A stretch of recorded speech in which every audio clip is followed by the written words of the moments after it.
Bismillahirrahmanirrahim. Assalamualaikum warahmatullahi wabarakatuh. Selamat pagi mahasiswa program linier kelas C dan D. Kita ketemu lagi di pertemuan ke-8 dengan materi kali ini membahas tentang metode simplex untuk kasus minimum. Jadi untuk kasus maksimum sudah kita tuntaskan 2 pertemuan kemarin, baik itu untuk maksimum baku maupun tidak baku. Dan hari ini langsung kita bahas semua kasus minimum, baik baku maupun tidak baku. Karena perbedaan antara baku dan tidak baku itu hanya terletak di bagian kendala. Nanti akan kita jelaskan ke bagian berikutnya ya. Untuk rincian materi hari ini seperti ini yang bisa kita lihat, yaitu kita pahami dulu kasus minimum masalah PL itu apa. Jadi nanti di sini sekalian akan kita bahas baku maupun tidak baku. Jadi sekalian nanti dengan penyelesaiannya seperti apa menggunakan tabel simplex. Jadi tidak ada yang terlalu baru, tambahannya hanya ada beberapa perubahan sedikit saja gitu ya. Jadi nanti akan menjadi bekal Anda untuk memahami seluruh kasus yang ada di metode simplex, karena memahami penyelesaian kasus maksimum dan minimum itu sudah menjadi bekal yang paling utama dulu. Kalau itu sudah dipegang berarti dan sudah dipegang dipahami berarti bisa menyelesaikan kasus-kasus yang ada di masalah PL gitu ya. Baik, penjelasannya untuk kasus yang minimum seperti yang tertera, agak kecil ya tulisannya. Di kasus minimum pun ada yang kita sebut minimum baku dan tidak baku. Cuman memang kadang di buku-buku lain tidak strict langsung menyebutkan ini kasus baku, ini kasus tidak baku. Atau kadang bahkan ada juga buku yang tidak menyebutkan tidak menyebutkan perbedaan atau tidak menyebutkan secara spesifik istilah baku dan tidak baku. Jadi cuma ada 2 kasus, yaitu kasus maksimum dan minimum saja gitu ya. Memang seperti itu. Memang secara umum seperti itu. Tapi sebenarnya bisa kita rinci sedikit karena kasus maksimum dan minimum ada beberapa perbedaan prinsip yang mendasar gitu ya. Nah, suatu masalah PL disebut kasus minimum baku jika fungsi tujuannya adalah menentukan nilai minimum dan semua fungsi kendalanya adalah kendala yang bertanda lebih dari sama dengan. Jadi memang biasanya kalau kasus minimum itu seringkali kita temuinya tandanya adalah lebih dari sama dengan gitu ya. Tapi ketika baku dia semua kendalanya termasuk yang non negatif kan jelas ya, itu bertanda lebih dari sama dengan gitu. Lebih dari sama dengan. Jadi ini kebalikan dari yang kasus maksimum kemarin ya. Kalau kasus maksimum yang baku itu semuanya kurang dari sama dengan. Kalau di minimum baku semua kendalanya bertanda lebih dari sama dengan. Sedangkan untuk kasus yang tidak baku gitu ya, yang tidak baku dikatakan tidak baku tapi minimum kasusnya meminimumkan gitu, tapi tidak baku itu adalah ketika dia kendalanya campuran gitu ya. Jadi tidak semua kendalanya adalah kendala lebih dari sama dengan. Jadi ada yang kurang dari, ada yang lebih dari gitu ya, campuran. Berarti kalau campuran tidak baku. Cuman itu aja perbedaan basicnya antara baku sama tidak baku. Jadi membedakan baku dan tidak baku adalah dengan melihat kendalanya, kendala yang selain kendala non negatif gitu ya. Selain kendala non negatif. Nah, kemudian seperti yang sudah kita lakukan di minggu lalu, karena nanti di kasus minimum itu kita akan sering ketemu dengan kendala yang lebih dari sama dengan, pasti nanti kita akan memberikan perlakuan khusus. Kenapa? Karena kendala lebih dari sama dengan itu, peubah pengetatnya nanti peubah pengetatnya akan bernilai negatif. Karena bernilai negatif berarti dia tidak punya satu utama di basis, sehingga kita memerlukan yang namanya peubah semu atau artificial, sehingga nanti akan kita tambahkan dengan peubah semu di kendala yang bertanda lebih dari sama dengan. Berarti kalau kasusnya maksimum baku kan semuanya kendalanya lebih dari sama dengan tuh, berarti nanti semuanya akan kita tambahkan dengan peubah semu gitu. Tapi kalau misalkan campuran, ya kita cukup meletakkan di bagian kendala yang bertanda lebih dari sama dengan aja. Kalau yang kendala yang kurang dari sama dengan, ya cukup disisipkan peubah pengetat saja, tidak perlu peubah semu gitu ya, tidak perlu peubah semu gitu. Kemudian nah ini, berarti dengan adanya penyisipan peubah semu, berarti fungsi tujuannya kan juga harus dibenahi. Nah, ini yang saya kasih bold, saya tebelin itu karena ini juga satu perbedaan yang membedakan kasus minimum dan maksimum. Kalau terdapat peubah semu, berarti di fungsi tujuan kita menyisipkan koefisien M. Bedanya, kalau kasus maksimum, M ini akan bernilai negatif. Di fungsi tujuan ya, M-nya bernilai negatif. Tapi pada kasus minimum, M-nya ini dia itu nilainya adalah positif ya. Di fungsi tujuan nilainya adalah positif. Seperti itu. Jadi ini yang harus hati-hati, ya. Kemudian selain perbedaan nilai koefisien M di fungsi tujuan, kasus minimum juga akan berbeda dalam hal satu, penetapan kolom kunci. Jadi nanti kolom kuncinya aturannya agak berbeda. Ingat kita punya beberapa poin utama ya, ada kolom kunci, baris kunci, elemen kunci gitu ya. Nah, ini nanti kolom kuncinya prinsipnya berbeda. Kemudian yang kedua adalah prinsip atau kriteria tabel dinyatakan sudah optimum apa belum, itu berbeda dengan yang kasus maksimum. Jadi itu perbedaannya, nanti akan kita bahas langsung melalui soal ya. Ini prinsip-prinsip yang basic ini nanti harus diingat karena rawan sekali untuk tertukar antara kasus minimum dengan kasus maksimum gitu ya. Oke. Nah, kita lihat di contoh 4.3 saya masih ambilkan dari bukunya Pak Mariono. Tentukan X, Y, Z yang meminimumkan F sama dengan 4Y plus 10Z dan memenuhi dua kendala ini. Jadi ini dua kendala utamanya. Kemudian ini kendala tak nol atau kendala non negatif. Nah, dari dua ini bisa kita lihat, dari dua ini kita punya variabelnya X, Y, Z. Fungsi kendalanya hanya Y sama Z saja, jadi X-nya tidak termasuk, nggak apa-apa, nggak ngaruh apa-apa. Kemudian kendalanya ada dua, di mana kita bisa lihat ini kendalanya satunya lebih dari sama dengan, satunya kurang dari sama dengan. Berarti ini adalah contoh kasus yang minimum tidak baku. Jadi minimum yang tidak baku karena masih ada kendala yang nilainya kurang dari sama dengan. Jadi dia tidak baku, tidak apa-apa. Berarti dari sini kita bisa lihat bahwa ketika kita mengubah ke bentuk kanonik, ada satu kendala yang harus kita sisipkan peubah semu, hanya satu. Yang bawah tidak perlu kita sisipkan peubah semu. Kenapa? Karena kendalanya kurang dari sama dengan. Seperti ini. Nah, bentuk kanoniknya, kanonik biasa dari kendala utama adalah ini. Jadi kalau lebih dari kan, pengetatnya kan nilainya negatif.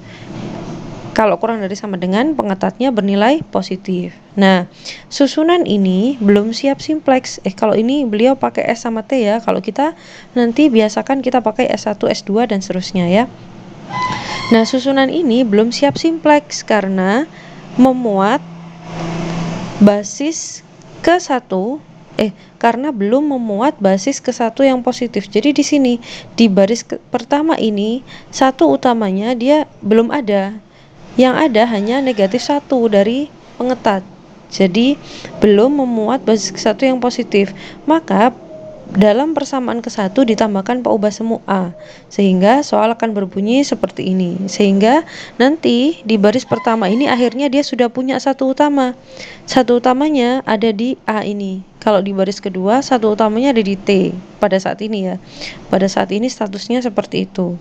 Gitu. Jadi kita melengkapi kalimat bentuk kanonik seperti ini ya. Jadi ini harus digarisbawahi, bentuk kanonik itu start dari sini. Kalau mau nulis bentuk kanonik kita harus lengkap. Mencari X, Y, Z, S, T, A. Jadi semua variabel yang terlibat harus tertulis. Yang memenuhi bla bla bla, ini tandanya sudah berubah menjadi sama dengan.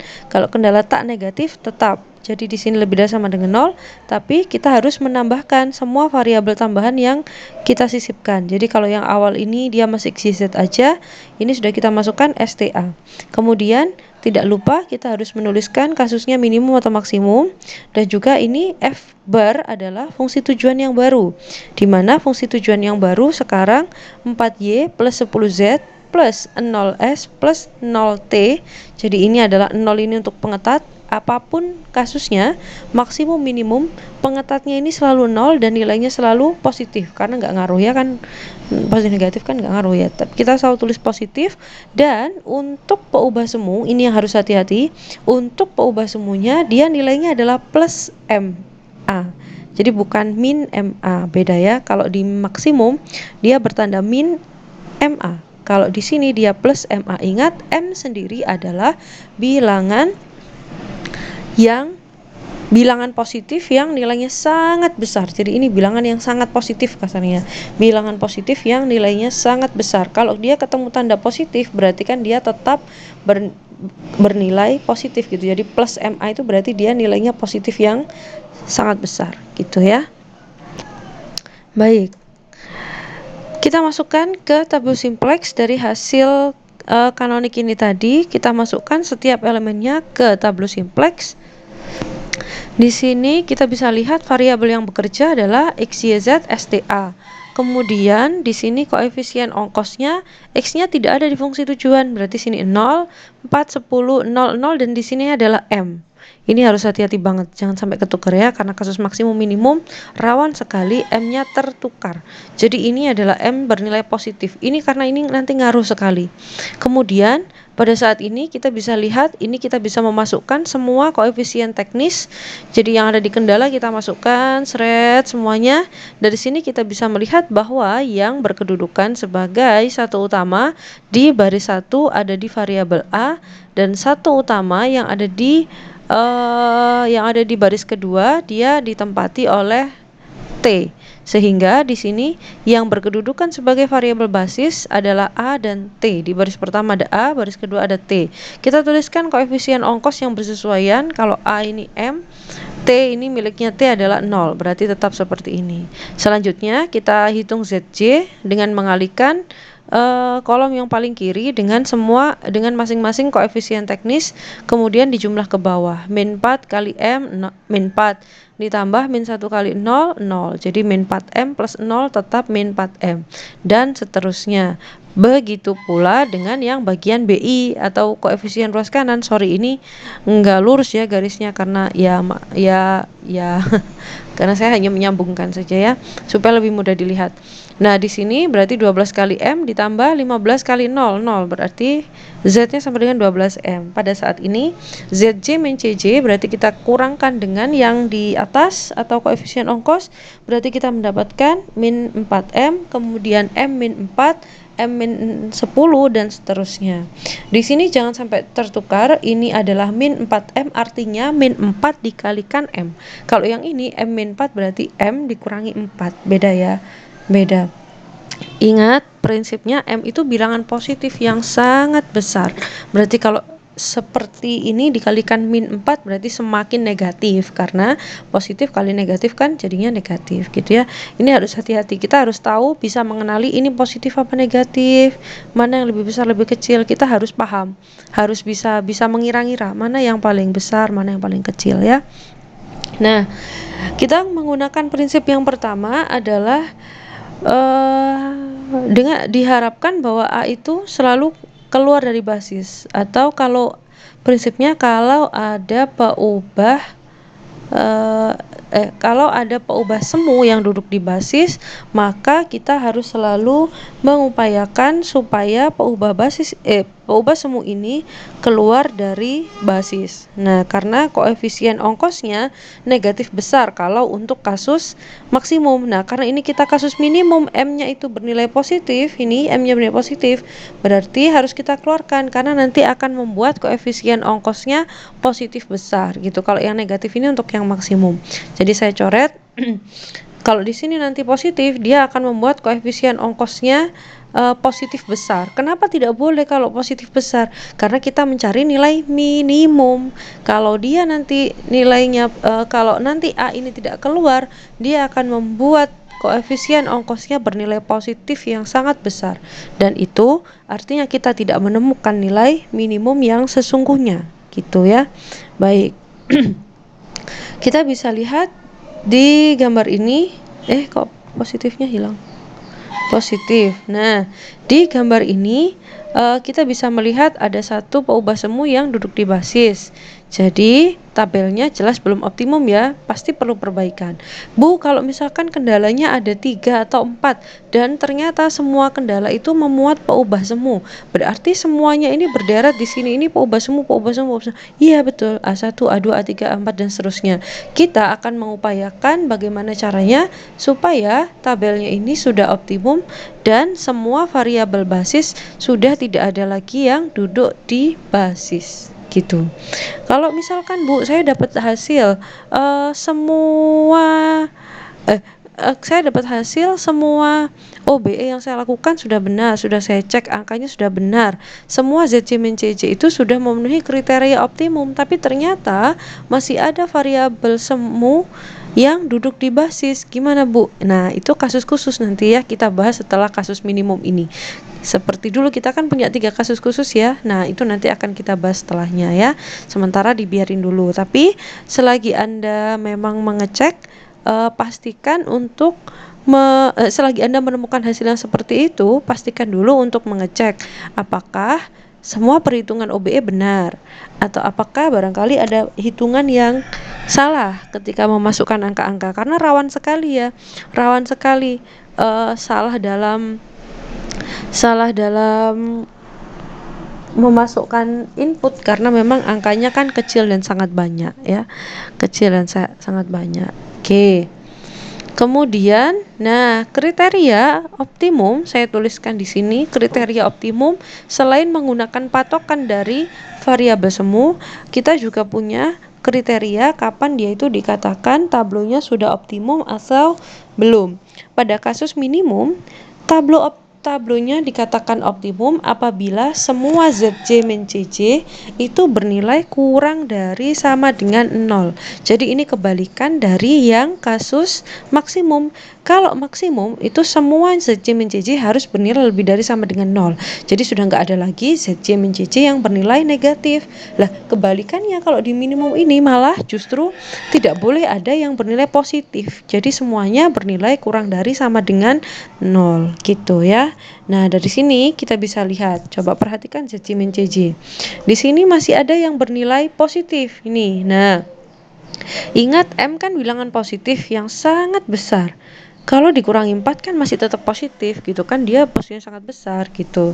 Terus M-10 ini juga, dia juga bilangan positif yang sangat besar, dikurangi 10 ya masih positif lah gitu kan.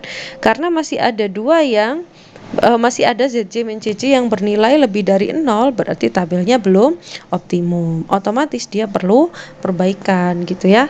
Dan ini nggak harus 2 yang bernilai lebih dari 0. Cukup ketemu 1 aja, oh ini ternyata nilainya masih positif, berarti dia tabelnya belum optimum gitu ya. Terus perbaikan yang pertama, kita pakai tabel yang sama. Di perbaikan yang pertama kita akan selalu memulai perbaikan dengan memilih kolom kunci. Nah, kolom kunci yang pertama untuk memilih kolom kunci adalah kita menggunakan patokan memilih ZK min CK lebih dari 0 yang paling besar. Jadi di antara ZC min CJ yang tadi masih positif itu, kita pilih mana yang paling besar. Masih ingat kan bahwa kita tadi punya 2 yang masih bernilai positif, yaitu ini. Nah, di antara 2 ini yang masih positif ini kan, kita pilih mana yang paling besar. Di antara M-4 dengan M-10 lebih besar yang mana gitu. Bisa dibayangin ya, M dikurangi 4 dengan M dikurangi 10, berarti mana yang sisanya masih lebih banyak? M-4 kan? Jadi M-4 ini adalah ZC min CJ yang terbesar di antara semua ZC min CJ yang ada di sini, atau di antara 2 yang masih positif dia yang lebih besar gitu ya. Bisa dibayangin M itu bilangan positif besar dikurangi 4. Yang ini M itu bilangan positif besar dikurangi 10, ya otomatis sisanya lebih banyak ini, gitu ya. Berarti kita akan pilih ini sebagai kolom kunci dan variabel Y ini nanti akan masuk menjadi variabel basis. Jadi Y ini nanti akan masuk ke sini. Kita akan cek apakah dia menggantikan A atau menggantikan T, gitu ya. Oke, selanjutnya kita memilih baris kunci. Seperti yang ada di kasus maksimum, kita memilih baris kunci dari RI yang terkecil. Nah, kalau ini sama. Kalau ini sama ya. Yang berbeda hanya di prinsip di kolom kunci. Kalau untuk baris kunci, prinsipnya tetap, yaitu kita pilih RI yang terkecil dengan syarat elemen yang ada di kolom kunci ini semuanya elemen yang ada di kolom kunci kita lihat yang positif. Kalau ada yang tidak positif, misalkan 0 atau negatif, berarti baris itu langsung kita coret ya. Tidak perlu dipertimbangkan menjadi baris kunci ya. Jadi kita harus cek dulu kolom kunci ada yang negatif enggak. Kalau negatif langsung dicoret. Misal kolom kuncinya yang ini. Kita bisa lihat di sini ini, di sini. Nah, antara ini 1 dan -1 kan ada yang benar negatif, yaitu -1. Berarti baris ini langsung disilang set gitu. Karena dia tidak memungkinkan untuk dipilih menjadi baris kunci gitu. Karena kendala cuma 2, ya mau tidak mau nanti pakai ini. Gitu ya, misalkan. Nah, karena di sini kita kolom kuncinya adalah Y, kolom Y, dan di sini ini semua koefisien teknisnya bernilai positif, berarti dua-duanya memungkinkan untuk dipilih sebagai baris kunci. Nah, kita memilih dengan patokan hasil RI yang terkecil.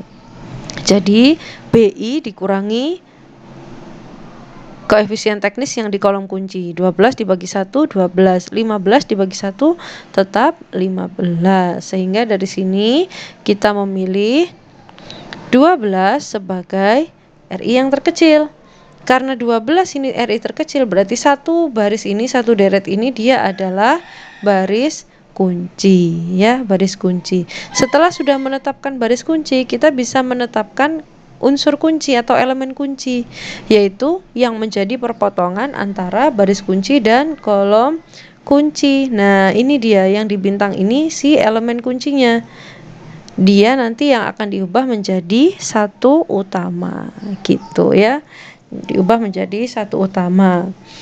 Masih ingat ya kriteria satu utama itu jika dianya 1 dan unsur lain yang ada di kolom yang sama itu adalah 0. Jadi hanya dia sendiri yang bernilai 1, lainnya 0 di kolom tersebut. Nah, ini kan belum satu utama kan ini. Meskipun ini angkanya 1, tapi statusnya belum menjadi satu utama. Kenapa? Karena elemen lainnya yang ada di kolom ini dia tidak 0. Nah, ini yang kita ubah menjadi, nanti harus kita ubah supaya ini menjadi satu utama. Dengan cara yang bawah ini nanti harus kita ubah menjadi 0. Baik, sekarang perbaikan satu ini kita tinggal melakukan OBE-nya. Langsung saya jejer karena supaya mudah melihat. Kita ingat bahwa A ini nanti akan keluar dari dari basis, sedangkan A ini nilainya adalah kolomnya bernilai 1, 0, jelas ya, satu utama. Dan tadi kita sudah memilih kolom kuncinya adalah Y, di mana Y ini nilainya 1, 1. Nanti akan kita ubah supaya nilai yang ada di kolom Y ini, 1, 1 ini, dia akan berubah menjadi nilainya si A, yaitu 1, 0. Gimana caranya? Ya pakai OBE gitu ya. Nanti kita sudah siapkan tabel kedua itu langsung disiapin. Ini ya di kotak gitu ya, langsung disiapin kolom CI bar, XI bar, XJ, kemudian CJ ini seret disiapin, nama-nama variabel disiapin, BI, RI disiapin, kolom-kolomnya disiapin, udah tinggal mengosongkan bagian sini, dikosongin dulu. Kita kemudian mengisi sesuai perubahan yang kita lakukan. Misal, oh ini A kan nanti digantikan dengan Y, berarti di sini kita baru isi. Oke, kita isi di sini Y. Kemudian koefisien ongkosnya Y berapa? Lihat di sini. Oh, ini 4. Berarti sini kita pasang 4. T-nya gimana? Masih tetap, kan belum diapa-apain. Berarti sini tetap tulis T dan di sini 0. Selanjutnya, baru kita akan mengisi koefisien teknis yang di tengah sini ini. Dengan cara kita harus ingat bahwa kita akan mengubah ini menjadi 1, 0. Lah kebetulan karena di baris pertama si elemen kunci yang di sini ini, ingat kalau melakukan OBE itu via elemen kunci dulu. Lah elemen kuncinya kan ada di baris pertama. Nah kebetulan di baris pertama ini nilainya sudah 1. Berarti apa nih? OBE yang kita lakukan baris pertama tetap sudah 1. Ngapain? Kan tujuannya memang dibuat 1, kecuali kalau dia 2, 3 nanti harus diotak-atik dulu, dioperasiin. Tapi kan sudah 1 ya tetap. Tinggal copy paste berarti min 4, 1, 1, min 1, 0, 1, B-nya 12. Selanjutnya kita harus mengubah baris kedua supaya menjadi 0. Gimana caranya? Ya pakai OBE gitu ya, prinsip OBE. B2 yang baru atau B2 bar di atas garis ini, B2 bar sama dengan B2 lama dikurangi B1 baru. Jadi 1 dikurangi 1 sama dengan 0. Ingat dikuranginya dengan B1 yang baru, jangan B1 yang lama. Terus ini min 1, min 1, min 4. Nah, min 1, min 4. Min 1 plus 4 berarti kan ya, jadinya 3. Dan seterusnya sampai ketemu BI-nya 3 untuk baris kedua. Tinggal kita rapikan ZJ, kita lengkapi, ZJ kita isi, kemudian ZJ min CJ berarti dikurangi dengan koefisien ongkos yang ada di atas, kemudian Z-nya juga kita hitung, 4 kali 12 ditambah 3 kali 0, hasilnya adalah 48. Setelah sudah lengkap semua tabelnya ZJ min CJ ini, tinggal kita cek menggunakan prinsip yang tadi, prinsip keoptimuman tablo atau keoptimuman tabel. Kapan tabel itu dikatakan minimum ya? Kapan tabelnya sudah dikatakan optimum? Ketika 1 sudah memenuhi syarat tablo optimum, yaitu semua ZJ sudah memenuhi syarat tablo optimum untuk kasus minimum ya. Nah, pada kasus maksimum ini ZJ min CJ-nya semuanya bernilai kurang dari sama dengan 0. Apakah tablo ini sudah optimum? Semuanya sudah bernilai kurang dari 0. Ini min 16, betul ya? 0. Min 6, min 4, betul. 0, betul. 4 min M. 4 dikurangi M itu statusnya negatif apa positif ya? 4 kan bilangan positif. Dikurangi bilangan positif yang sangat besar. 4 dikurangi bilangan positif yang sangat besar. Negatif ya, karena 4 kan kecil ya, dikurangi bilangan positif yang besar ya, nanti hasilnya negatif. Berarti semuanya sudah bernilai negatif. Jadi tidak ada ZJ min CJ yang bernilai lebih dari 0, atau bisa dikatakan semua ZJ min CJ kurang dari sama dengan 0 untuk semua J. Berarti kita tinggal mengecek sekali lagi memastikan apakah semua variabel semu di sini sudah keluar atau belum. Kalau sudah keluar berarti ya memang sudah optimum gitu. Kalau select nggak apa-apa. Atau ini pengubah pengetat kayak gini ya. Pengubah pengetat seperti ini nggak apa-apa masuk di basis, tetap nggak apa-apa. Yang nggak boleh adalah pengubah semu. Gitu ya, pengubah semu. Pengubah semu tetap diupayakan gimana caranya keluar, gitu ya. Kalau ini ternyata sudah positif, semua OBE dicek, sudah benar, nggak ada hitungan yang salah, dicocokin diskusi sama temannya ternyata sudah sama, tapi masih ada pengubah semu di sini. Oh, berarti dia nanti masuk kasus khusus. Harusnya kalau dia kasus minimum yang normal ya, baik baku maupun tidak baku, tidak ada pengubah semu yang duduk di sini gitu ya. Jadi tabel sudah optimum, iterasinya berhenti, kita peroleh hasil X-nya tidak ada jelas. Yang duduk di basis hanya Y sama T. Jadi Y-nya nilainya 12 ya, tarik ke kanan, T-nya nilainya 3. Selainnya itu karena nggak duduk di basis ya udah nilainya 0 gitu ya. Terakhir kita tetapkan F-nya atau Z-nya.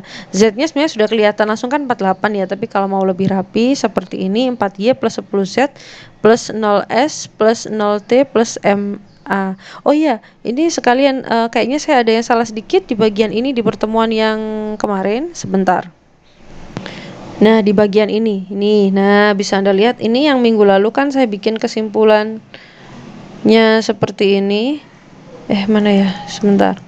Nah, ini kalau barangkali Anda membandingkan video dengan video yang sebelumnya, ini di sini kemarin saya kok menulisnya di bagian sini itu saya menulis min 0 kali MA. Salah ya, harusnya nggak pakai 0 di sini, sudah langsung min MA saja. Di sininya saya menulis min 0 kali M kali 0. Salah ya yang ini ya, bagian ini. Mohon dikoreksi. Nggak pakai 0 di depannya M, sudah M aja karena A-nya nanti yang bernilai 0. Jadi M kali 0 tetap 0 gitu ya. Ini yang kesalahan ada di saya kemarin. Jadi persis seperti ini. Kalau yang ini kasus yang maksimum kan min MA. Nah, di sini kasus maksimum dia adalah plus MA. Jadi plus M tetap gimana pun ya, A-nya kan tetap nilainya 0. Jadinya F-nya adalah 48 MA-nya gitu ya. Nah, sudah tuntas contoh sederhana ini, karena nanti Anda akan latihan sendiri untuk kasus yang dia minimum baku. Jadi kalau kendala peubah semuanya ada banyak, otomatis iterasinya agak lebih panjang ya.